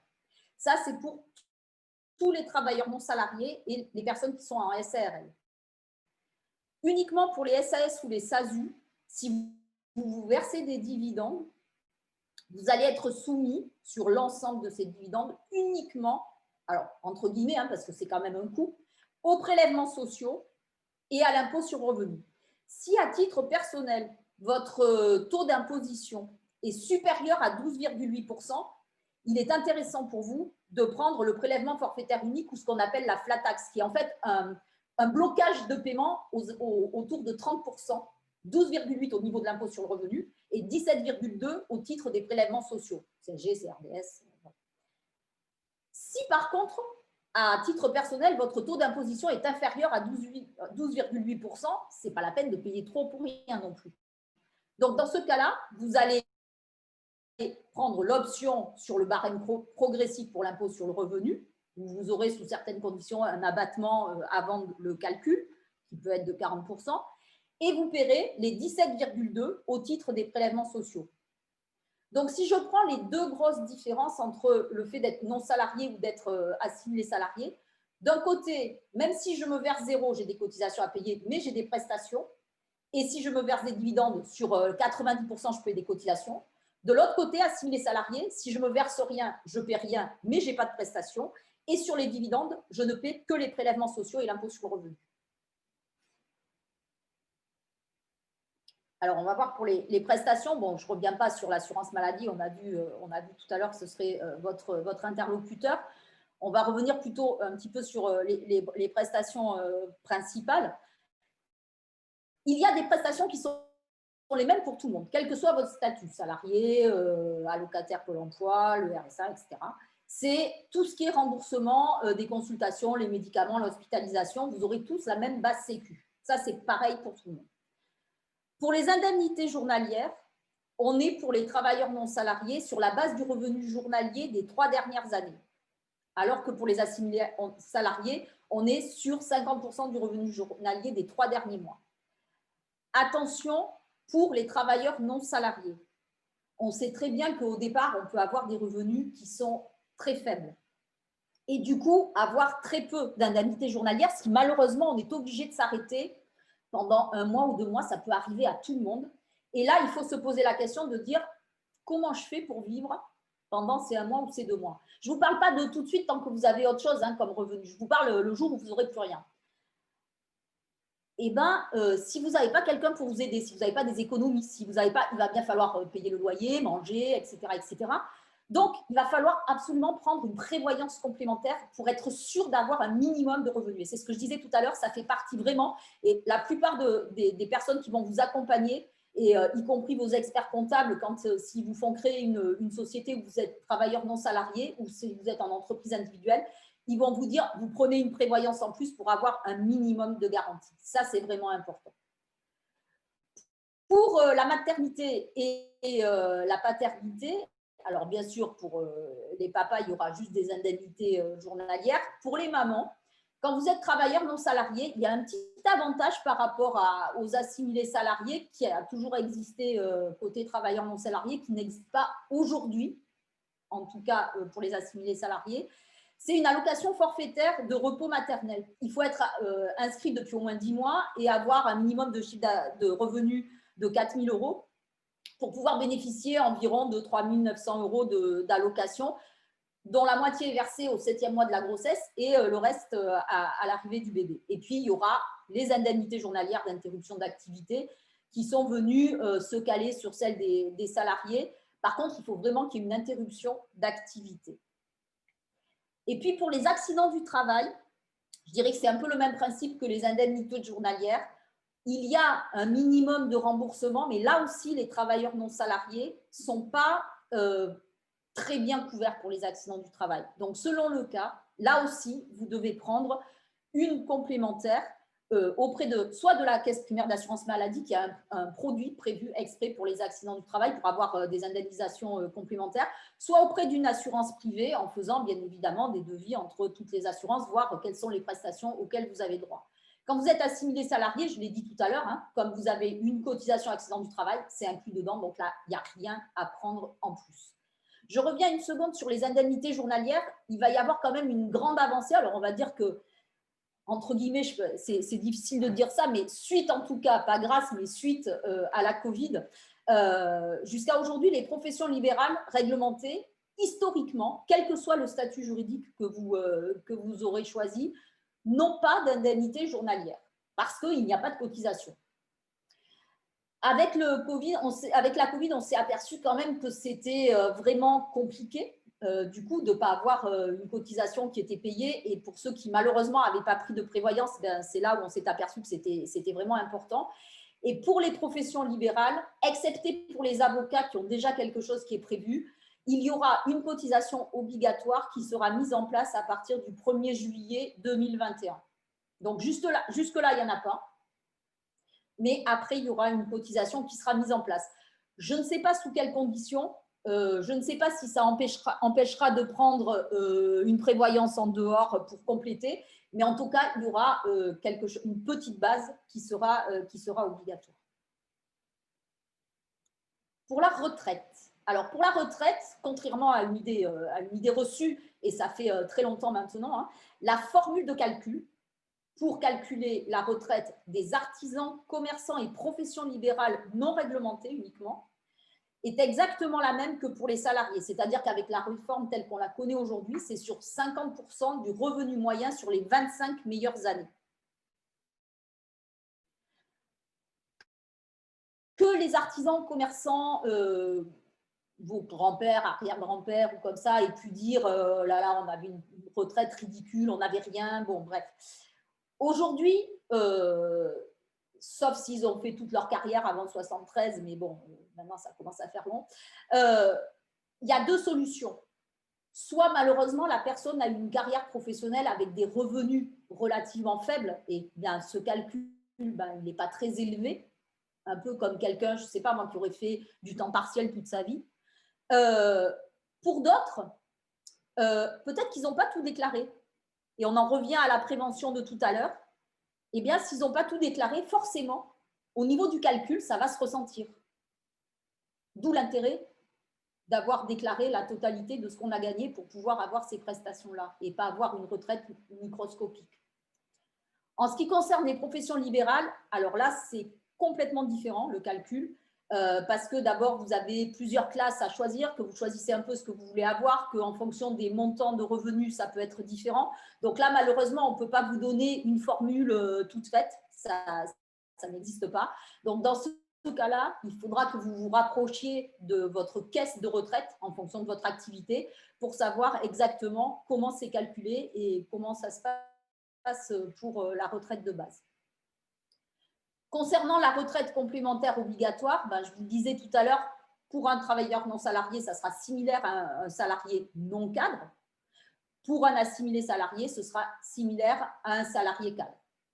Pour l'invalidité d'essai, là encore une fois, c'est universel. Alors bien sûr, j'espère que ça ne vous arrivera jamais, mais il faut savoir que c'est un pourcentage en fonction du revenu ou du salaire annuel moyen des 10 meilleures années. Et puis, pour la prévoyance obligatoire, là encore, différence entre les deux. Travailleurs non salariés, il n'y en a pas. Donc, il n'y a pas d'obligation, même si c'est fortement conseillé. Pour les assimilés salariés, malgré tout, il y en a une de base obligatoire, plus en général, de plus en plus, les conventions collectives qui ont mis des prévoyances complémentaires obligatoires pour l'ensemble des salariés. Et puis, comme tout à chacun, on peut souhaiter prendre, même très jeune, quelque chose pour compléter sa retraite, parce qu'on sait que malgré tout, ça ne sera peut-être pas suffisant, ou voilà, pas terrible quand même. Du coup, on peut prendre de la retraite complémentaire facultative. Alors, jusqu'à présent, vous aviez peut-être entendu pour les non-salariés tout ce qui était loi Madelin ou des articles 83. Tout ça, ça va s'arrêter et c'est remplacé par des plans d'épargne retraite depuis cette année où l'avantage, c'est qu'il y aura la possibilité à la fin d'avoir soit une rente, soit un capital. Et pour certains d'entre vous, vous aurez une partie qui sera, simplement, qui sera défiscalisable en prenant ça. Mais là, vous vous rapprochez bien évidemment des assureurs qui vont pouvoir vous renseigner sur tous ces produits de retraite complémentaire facultative. En ce qui concerne le reste, pour la famille, là aussi, c'est universel. Ça va être en fonction de votre situation familiale et de vos revenus, comme c'est déjà le cas quand vous êtes salarié. Pour la formation professionnelle, alors là, un petit point. Je vais commencer par les assimilés salariés. Vous avez le CPF que vous avez tous peut-être déjà aujourd'hui, avec un montant en euros aujourd'hui. J'en profite d'ailleurs pour vous dire que ceux qui ont encore des heures DIF qui restent de 2015, là, il faudra, alors ça a été repoussé, au lieu du 31 décembre, c'est repoussé au 30 juin, mais il faudra absolument que vous les déclariez pour que ces heures DIF soient converties en euros et viennent compléter votre compte personnel de formation. Et puis, pour les travailleurs non salariés, il va y avoir à un moment donné certainement une bascule. Alors, on ne sait pas trop parce que ça a été décalé. Avec la Covid, c'est encore décalé, donc on ne sait pas comment ça va se passer. Mais aujourd'hui encore, c'est différent. Et vous allez payer selon le cas, soit si vous êtes commerçant ou profession libérale, 103 € par an, peut-être l'année prochaine, 104 ou comme ça, et 119 pour les artisans. Pour les auto-entrepreneurs, c'est un pourcentage du chiffre d'affaires. Et ça va vous permettre d'avoir une participation financière à des formations que vous souhaiteriez faire. Soit pour développer l'activité que vous faites, soit pour développer une nouvelle activité que vous voudriez justement ajouter à votre entreprise. Et il faut savoir que le montant, en général, pour les travailleurs indépendants par an, c'est à peu près 1 200 € de crédit. Alors après, ça dépend du dossier, ça dépend à quel moment, ça dépend voilà, de tout un tas de choses. Mais en gros, c'est ça. Et ça peut vous permettre, dans certains cas, de pouvoir participer à des formations, alors que si vous étiez obligé d'assumer tout seul l'intégralité de la formation, financièrement, ça serait peut-être compliqué. Ce qu'il faut savoir aujourd'hui, c'est que malgré tout, auprès des chambres consulaires, vous pouvez avoir, tant que vous n'êtes pas encore travailleur non salarié, vous pouvez prendre sur votre CPF un certain nombre de montants en euros pour faire des formations, je dirais, générales. Que ce soit les stages pour la création avec la chambre de commerce ou la chambre de métier, que ce soit par exemple pour de la gestion, pour de la compta, des choses comme ça, ça peut être pris sur le CPF. En revanche, pour des formations techniques, ça, ce n'est pas possible de le prendre sur le montant que vous avez sur votre CPF. Il faut vraiment avoir cotisé aux organismes des travailleurs non salariés. Et puis pour le chômage, comme je vous l'ai déjà dit, dès qu'on devient chef d'entreprise, on ne s'ouvre plus de nouveaux droits à l'assurance chômage, à Pôle emploi. Bien sûr, on garde les droits qu'on avait. Mais il faut savoir qu'il y a des organismes privés, là aussi des assurances, qui ont créé ce qu'on appelle le chômage du chef d'entreprise. Alors voilà, c'est un choix, c'est une assurance qui est assez élevée, ça se verse que dans certains cas. Moi, c'est pas ce que je conseille en premier, c'est peut-être pas ce que je conseille du tout non plus si on ne crée pas une entreprise pour se retrouver comme ça. On a d'autres moyens de mettre de l'argent de côté au cas où, mais il faut savoir que ça existe si vous avez vraiment, je dirais, viscéralement un besoin de savoir que vous avez une cotisation, quelque chose qui vous court à ce niveau-là. Pour les services en ligne, donc j'ai déjà parlé de certains, que ce soit sur sécu-indépendant ou que ce soit sur ursaf.fr, l'avantage que vous aurez quand vous aurez un compte ouvert, vous aurez bien sûr l'historique de vos versements, de vos déclarations, vous aurez un suivi en temps réel de vos échéances, mais aussi de vos demandes sur ursaf.fr. Un peu comme quand vous faites une commande sur Internet où on vous dit ça y est, votre commande elle est préparée, elle est en cours, elle est envoyée, paf, elle est arrivée. Nous, ça sera, ça y est, on l'a récupérée, elle est en cours d'analyse, elle est répondue, puis elle est clôturée là aussi. On est un peu sur ce principe-là.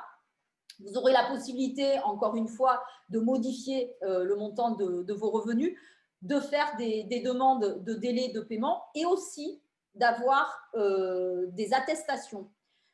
Ces attestations, alors ça peut être l'attestation de la contribution à la formation professionnelle, on en a parlé, CSG, CRDS. Il y en a une qui est importante aussi, c'est l'attestation de vigilance. Cette attestation de vigilance, en fait, c'est souvent quand on est une jeune entreprise ou quand on répond très souvent à des marchés publics, on va vous demander de prouver que vous êtes déclaré et que vous êtes à jour de vos cotisations. Eh bien, cette attestation de vigilance, elle sert à ça. Et vous pourrez l'avoir en instantané, bien sûr, si vous êtes à jour de vos cotisations, pour répondre à ça. Mais c'est aussi, ce n'est pas seulement les marchés publics, ça peut être vos fournisseurs. Quand vous êtes une jeune entreprise, ils ont besoin d'être rassurés. Ça peut être vos partenaires, ça peut être vos clients qui vous demandent aussi, qui demandent à être sûr que vous êtes bien dans la réglementation. Et du coup, ce sera très facile pour vous d'avoir ça. Et si vous avez un expert comptable, eh ben, votre expert comptable pourra aussi avoir accès à toutes ces déclarations pour avoir une vision sur votre compte et pouvoir gérer à votre place. Néanmoins, cette entreprise, ça reste la vôtre. Donc, il faut que vous ayez accès à ces comptes pour savoir où vous en êtes. Il ne faut pas faire j'ai reçu quelque chose, tac, je le passe à mon expert comptable. Essayez de comprendre globalement, c'est vraiment important parce que votre expert comptable, aussi génial soit-il, d'abord, il n'a pas que vous. D'abord, ça change tout le temps.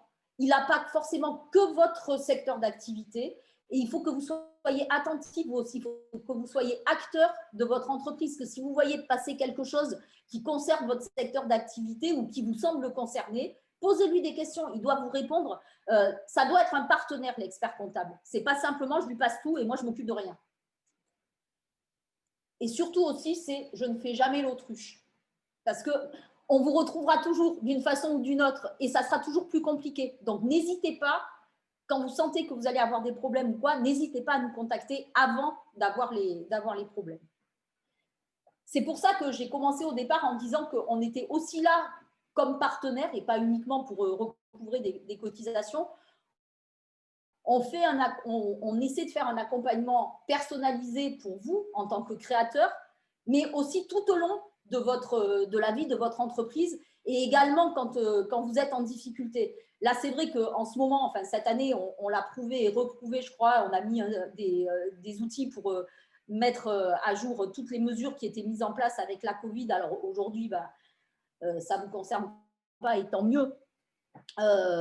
Pour tous ceux qui n'ont pas encore créé, mais ça veut dire qu'on a vraiment été là dans l'accompagnement, mais on ne fait pas de l'accompagnement uniquement quand il y a une crise comme ça. C'est un accompagnement que l'on fait différemment, mais tout le temps. Et justement, avec la réforme qu'il y a eu, ce que je vous disais, avec la suppression du RSI et de la sécurité sociale pour les indépendants, en fait, c'est l'URSSAF qui, à travers le Conseil de la protection sociale du travailleur indépendant, a repris cette mission d'action sociale de ce côté-là pour pouvoir justement, au-delà de ce que vous pouvez avoir comme action sociale auprès de la caisse primaire ou de la CARSAT ou des organismes de retraite pour les professions libérales, pour mettre aussi des aides dans certains cas pour les travailleurs indépendants. Quand vous avez des difficultés dans votre activité professionnelle, quand vous avez des problèmes de santé, quand il y a des catastrophes naturelles. On prend par exemple les pauvres qui ont cumulé la Covid et puis la catastrophe naturelle dans les Alpes-Maritimes. Là, ils ont eu les deux en même temps. Donc, on a été là aussi pour vous aider. Ces aides, elles peuvent être sous le biais soit de décalage de paiement, soit d'aide financière, soit… Enfin, voilà. Ce qu'il faut se dire, ce n'est pas parce que je deviens travailleur indépendant que je n'ai plus droit à rien. Il faut poser la question.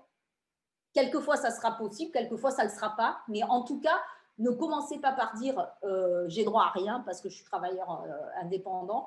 Posez-nous la question et surtout, n'hésitez pas à nous questionner et pensez bien qu'on est là aussi pour vous accompagner.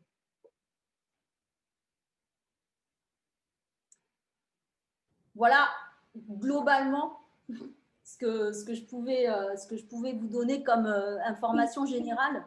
Globalement et précisément, merci Agnès, parce que je pense que ça nécessite vraiment d'approfondir un peu et de comprendre surtout. Alors, il y a eu pas mal de questions. J'ai répondu à pas mal de questions pendant la présentation. Il y a quelques questions là sur le passage sur le statut d'assimilé salarié.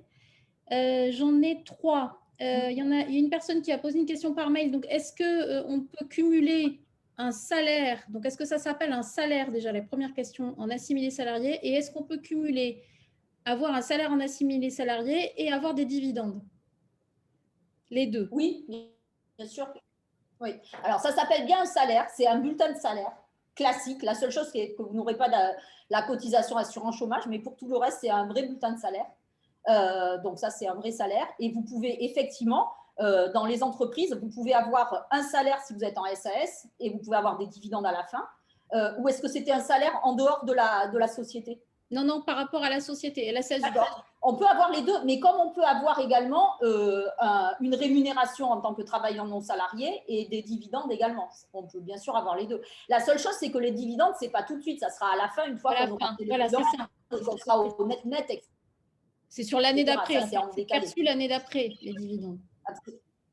Oui, absolument. Du coup, la deuxième question qui en découlerait d'une autre personne, c'est est-ce que lorsque tu as parlé du TSE, ce dispositif qui permet d'établir un bulletin de salaire, faire la déclaration sur le site de l'URSSAF, enfin sur le site du TSE.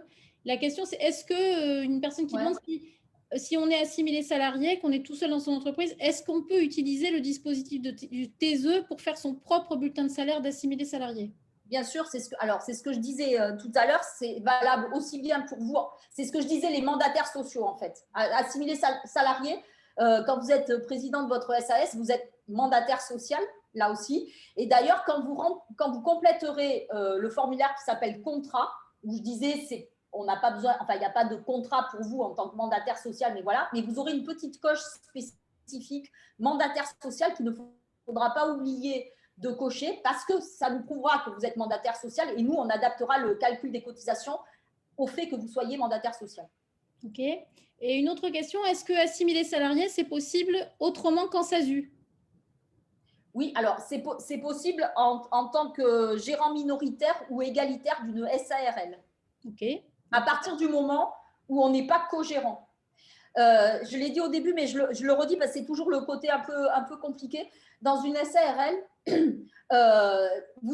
si vous êtes deux, vous avez 50% chacun des parts. Donc, vous êtes bien égalitaire. Donc, si je le prends comme ça, les deux sont assimilés salariés. J'ai qu'un seul gérant. OK, les deux sont assimilés salariés. Vous êtes co-gérant, on va cumuler les parts, vous serez tous les deux non salariés. Si c'est une SARL de famille, c'est pareil, ou avec des enfants mineurs, on cumulera les parts. Donc, pas possible. Mais autrement, vous pouvez être assimilé salarié, soit en SAS, soit en SARL, dans le cas où on est minoritaire ou égalitaire. OK. Alors, moi, je voulais rebondir sur un truc que tu as dit, 3 choses que tu as dites. L'une, ne pas faire l'autruche, mais vraiment, mais surtout pas. S'il y a bien un truc à ne pas faire, c'est ça.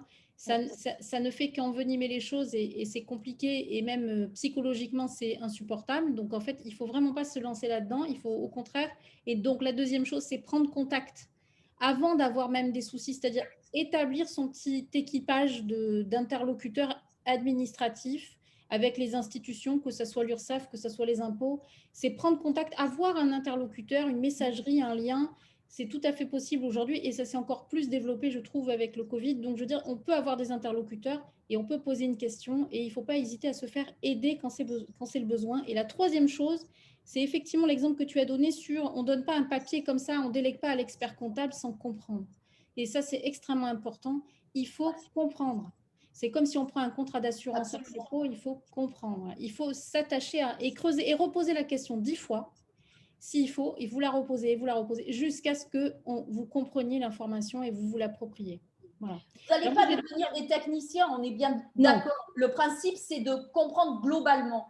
Et que quand il y a quelque chose qui ne vous paraît pas logique, mais pas parce que vous savez ce que c'est, mais juste votre sensibilité fait que vous vous dites, franchement, c'est pas possible. Posez la question, peut-être que c'est une erreur, tout le monde peut en faire. Non, des erreurs, tout le monde, malheureusement. On risque d'avoir un non, c'est tout, mais ça vaut le coup de poser les questions. Vraiment, ça vaut le coup de ne pas rester seul à ruminer son truc. Alors, dans les questions que j'ai, moi, avant de laisser la parole à tout le monde pour poser leurs questions, est-ce qu'il est indispensable, moi je connais la réponse, mais est-ce qu'il est indispensable d'anticiper dès cette phase de préparation de sa création d'entreprise pour comprendre cette protection sociale? Parce que souvent, on voit arriver des gens, ils ont déjà créé, et c'est là que tout d'un coup, c'est quand il y a un problème. Donc, qu'est-ce que tu en penses, toi? Alors, c'est ce que je disais au début. C'est bien évidemment, c'est parce qu'on va choisir le statut en lui-même dès le départ. Mais par contre, c'est important de savoir qu'est-ce qu'il y a comme possibilité, de savoir soit ce qu'on a au moment où on va créer et ce dont on a besoin à titre personnel et pour sa famille éventuellement. Et du coup, il faut savoir comment ça va se passer pour cette protection sociale. Du statut juridique, du régime fiscal, et votre protection sociale, le calcul, le montant, les prestations seront différentes. Et il faut que vous ayez une idée de tout ça. Moi, je dirais presque aussi, pas tout à fait le début, mais très tôt, pour avoir une idée. Après, vous y reviendrez dessus pour choisir. Mais il ne faut pas que ce soit la dernière roue de la charrette et que d'un seul coup, vous vous disiez « je prends quoi et j'ai quoi finalement? Mais je ne sais plus, des prestations, mais non, moi, je n'ai pas droit. » Non, oui. Ça veut dire que ce n'est pas une bonne préparation. C'est ça. Vous avez oublié quelque chose. Il y a un minimum à préparer et à comprendre. Il y a un minimum à préparer, à se renseigner. Et ma question d'après que tu as, quelque part, à la suite. J'ai quelque part. Voilà. Alors, souvent, les porteurs de projets arrivent et la première question, c'est quel statut je choisis avant même d'avoir pensé le projet. Alors, la forme sous laquelle créer son entreprise, elle ne se choisit pas au hasard, on est bien d'accord. Et est-ce qu'il faut, selon toi, avoir au minimum bâti son plan d'affaires? Bah, évidemment. C'est-à-dire que là encore, le statut, c'est ce que je disais tout à l'heure, ça va être de fait un peu à la fin, on va se dire, bah, tiens, il reste ça ou ça. Voilà, ça sera presque évident en fonction de tout ce que vous aurez étudié avant. Et ben, vous allez savoir ce qui va être le plus adapté à votre situation. Et surtout, vous aurez des personnes qui vont vous accompagner et qui vont vous dire, ben, vous, en fonction de vous, c'est ça qu'il faut faire. Parce qu'il faut, ce qu'il ne faut surtout pas faire, par contre, c'est, par exemple, on serait 250 et 250 à créer la même activité.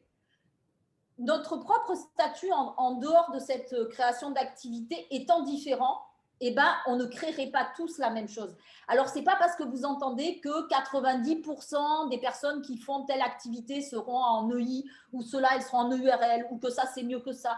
Non, ce qui sera le mieux, ça sera que vous étudiez ce qui est le mieux pour vous. Ce n'est pas ce qu'a fait le voisin, le cousin, les amis ou autre chose. C'est vraiment en fonction de vous. Et bien évidemment qu'il faut tout étudier avant parce que ça rentre dans un plan global. Exactement. Donc maintenant, je pense qu'on peut laisser la parole si des personnes veulent intervenir, veulent avoir des précisions, veulent poser des questions sur des sujets qui n'ont pas été abordés. N'hésitez pas. Oui, Monsieur Bozic, à nouveau, je m'étais permis de faire un mail juste avant la visio Oui. sur une question qui est très importante pour moi, enfin et pour tout le monde, j'imagine. Moi, aujourd'hui, j'ai 30 ans de cotisation salariée, j'ai 54 ans. Donc, j'ai aujourd'hui un niveau de retraite qui est assuré à l'âge de 67 ans.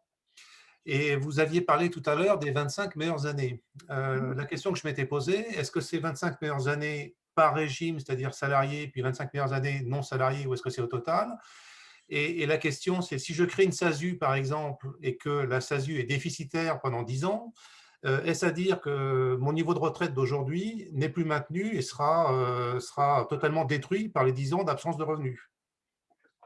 Alors, pour la première question, maintenant, non, ça sera bien les 25 meilleures années, puisque, en fait, depuis juillet 2017, je crois, alors après, la retraite, c'est pas notre partie, c'est pas là où je suis le plus compétente, mais je crois que c'est juillet 2017 quand même, où effectivement, il n'y a plus le côté, j'ai fait une partie de ma carrière, par exemple, en tant que travailleur non salarié, en tant que régime général, et du coup, on prend entre les deux. Là, tout est cumulé, donc ça sera bien sur vos 25 meilleures années. Et pour le reste, ce n'est pas parce que vous n'aurez rien sur votre SASU que ça viendra diminuer vos 25 meilleures années. Et ça, c'est une certitude, ça. Sauf si une nouvelle réforme, c'est une certitude, sauf si une nouvelle réforme venait changer ça. Mais aujourd'hui, voilà. C'est vraiment les 25 meilleures années de votre carrière professionnelle. Même si les 10 dernières années n'ont pas eu de revenus. Oui, pour le moment. Parfait. Après, encore une fois, n'hésitez pas, hein, si vous voulez un écrit, à écrire à l'assurance retraite, plutôt qui sont vraiment les mieux placés. Mais aujourd'hui, c'est ça. Parfait, merci. Avec plaisir. Bonjour. Bonjour. Oui, donc j'ai posé une question par écrit. Donc je voulais savoir si la conférence était filmée, est enregistrée, comment on fait pour la voir? Oui. J'ai raté le début. Oui, l'UAE, nous vous enverrons en fait un lien vers le replay et puis vous aurez accès donc vous pourrez réécouter et vous aurez aussi le support visuel. Donc ça veut dire que vous pourrez réviser et revenir vers nous évidemment s'il vous reste encore des interrogations. L'idée étant qu'on vous aide à comprendre, voilà, que vous ayez vraiment bien compris et qu'il n'y ait plus d'irritants qui vous dérangent. D'accord, merci, parce que j'avais raté le début. Merci bien. Oui, voilà, c'est pour ça. Oui, j'avais raté le début aussi, alors que je suis contente. Okay. Oui, il faut tout regarder. Bonjour, j'ai une question. J'étais très sensible à votre dernier point sur en fait, constituer un équipage autour du projet. J'en comprends éminemment le sens et la force.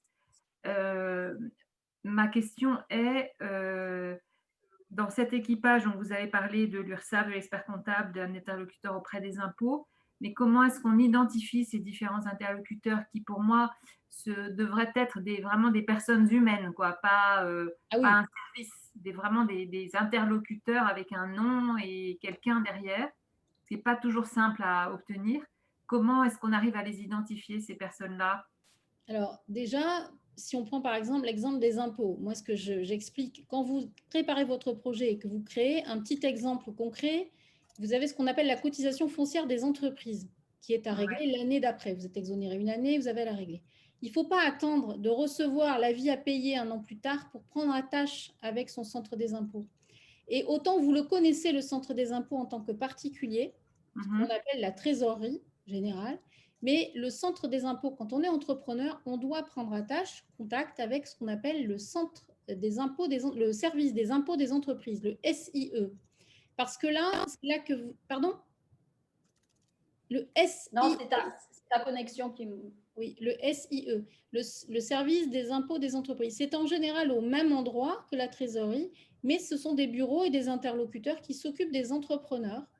Et donc, quand vous en êtes à cette phase de préparation, vous allez déjà aller les rencontrer ou les contacter. Ils vont vous délivrer un email, vous allez avoir quelqu'un à qui vous allez pouvoir écrire, mais il faut aller faire la démarche en amont.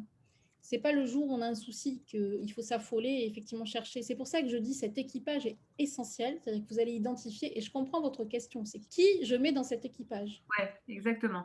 Donc, vous allez y mettre déjà l'URSSAF, vous voyez, donc vous avez des URSSAF partout, proches de chez vous.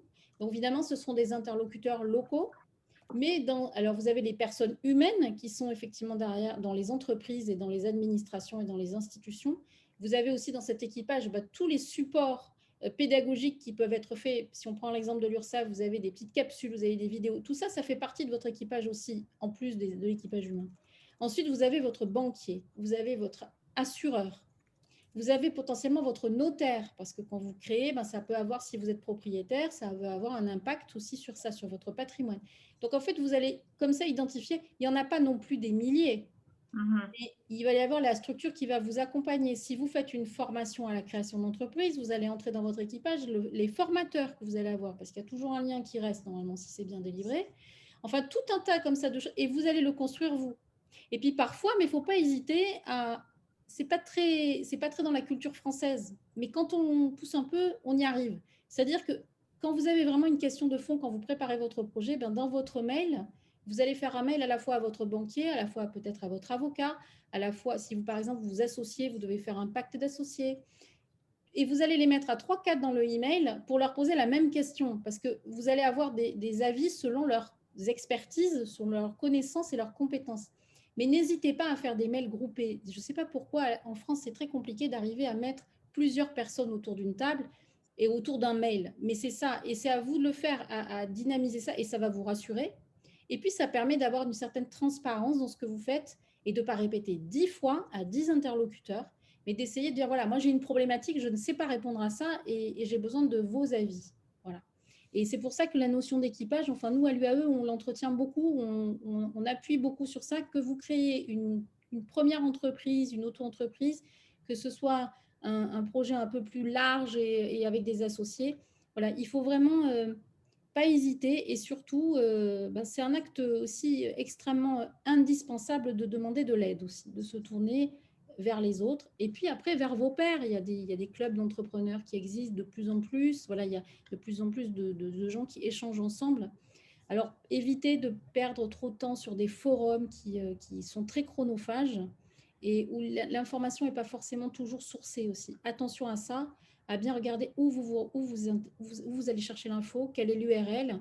Regardez bien si c'est un site officiel, s'il y a un gouv.fr et s'il n'y a pas 36 numéros avec, par exemple, parce qu'il y a beaucoup de sites arnaques aussi, il faut faire attention. Voilà. Donc, c'est pour ça qu'échanger avec d'autres et avoir cet équipage, ça permet parfois juste de se rassurer. Ce n'est pas grand-chose, mais envoyer un petit email et puis demander une info et c'est de l'interactivité pour votre projet. Je peux peut-être compléter avec juste une chose. Il faut savoir que le réseau des URSSAF a créé des accueils communs. Alors, on n'a pas beaucoup de chance parce que il y a eu un pilote, voilà, il y a eu un pilote en 2019 qui était en Aquitaine et qui doit être développé, qui devait se développer partout en 2020. Alors ça s'est développé petit à petit, mais forcément l'accueil est compliqué cette année. Mais ça veut dire que il y a, je pense maintenant dans une grande majorité de régions, des accueils communs qui ont été créés. Alors avec des personnes de l'URSSAF, mais il peut y avoir aussi des représentants d'autres organismes comme la CARSAT ou la Caisse primaire ou Pôle emploi, etc., sur des lieux communs avec de l'accueil, ce qu'on appelle de l'accueil tout venant à certains moments. Alors bien sûr, pour l'instant, c'est fermé, mais n'hésitez pas à vous renseigner. Là aussi, il y a des possibilités de prise de rendez-vous. Là aussi, pas en ce moment, sauf pour des cas très, très particuliers, mais autrement, on peut vous rappeler par téléphone ou vous donner des réponses par mail. Voilà, n'hésitez pas à voir ça peut-être à partir de 2021 si on arrive à sortir de ce confinement, voilà, et qu'on peut réouvrir tous ces accueils. Ce sera aussi des possibilités de rencontrer des personnes. Merci beaucoup. Bonjour. Bonjour. Je voulais juste savoir si on avait possibilité, alors pas la première année évidemment, mais au fur et à mesure du temps, de passer d'une SARL à personne unique à une SARL à plusieurs associés. Oui, bien sûr. Même la première année, ce n'est pas le sujet. En fait, ce qu'il faut que vous fassiez attention, c'est bien réfléchir avant. Enfin, tu voulais peut-être répondre, Monique? J'ai pris la parole. Non, vas-y, je t'en prie. En fait, on peut toujours changer. Là où il faut faire attention, c'est les coûts que ça engendre et ce qui est le plus intéressant là aussi pour vous. Quand vous êtes en SARL, si vous voulez faire rentrer des associés ou comme ça, posez-vous la question, est-ce que ça ne serait pas mieux? Et posez la question surtout à votre expert comptable ou à la personne ou à votre avocat, enfin aux personnes qui vont vous conseiller. Est-ce que ça ne serait pas plus facile, selon le cas, que ce soit en SAS, parce que les pactes d'associés et l'intégration des associés dans une SAS revient moins cher que dans une SARL. Tout changement, à part un changement d'entreprise individuelle, là c'est gratuit, vers une société où c'est payant, mais de modifier une société existante pour basculer sur une autre société ou pour modifier les statuts, ça a un certain coût. Donc, il faut bien réfléchir avant de savoir, de prendre en compte ce coût aussi et de savoir qu'est-ce qui est le plus intéressant en fonction de ce que vous voudrez faire de cette entreprise. D'accord. Merci. Avec plaisir.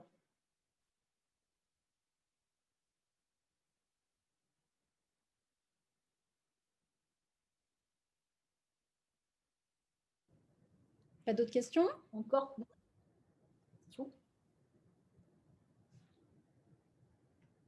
Profitez-en tant qu'on est là. Ouais. Après, il y aura le sujet sur l'auto-entrepreneuriat. Donc, vendredi, j'ai envoyé le lien pour que les personnes puissent s'inscrire. Mais s'il y a d'autres questions sur toutes les formes de statut, c'est maintenant. Bah non, écoute, c'est que c'était complet. Hein. À croire que c'était très complet. On a bien travaillé. En tout cas, j'espère que ça vous a donné au moins des pistes et que ça vous a donné des informations où c'est un petit peu plus clair, parce qu'il faut bien reconnaître que toutes ces informations d'un seul coup, c'est beaucoup et il y a de quoi se mélanger un peu. Donc, n'hésitez pas à regarder un peu les liens que Monique vous a transmis sur les guides qui sont assez synthétiques. On va modifier aussi pour l'année prochaine. On a aussi enregistrer des vidéos sur à quoi servent les cotisations ou sur des ateliers ou comme ça. N'hésitez pas à regarder. Et encore une fois, n'hésitez pas à poser les questions quand vous avez des doutes. Des structures d'aide à la création, il y en a beaucoup. Vous allez forcément passer par un certain nombre d'entre elles, que ce soit des structures avec des bénévoles, que ce soit des structures avec des personnes qui sont attachées à ces structures, que ce soit pour la création, l'accompagnement, que ce soit pour le financement, que ce soit… Il y a plein de choses et il faut vraiment essayer de taper à toutes les portes, en fait, pour avoir le maximum d'infos.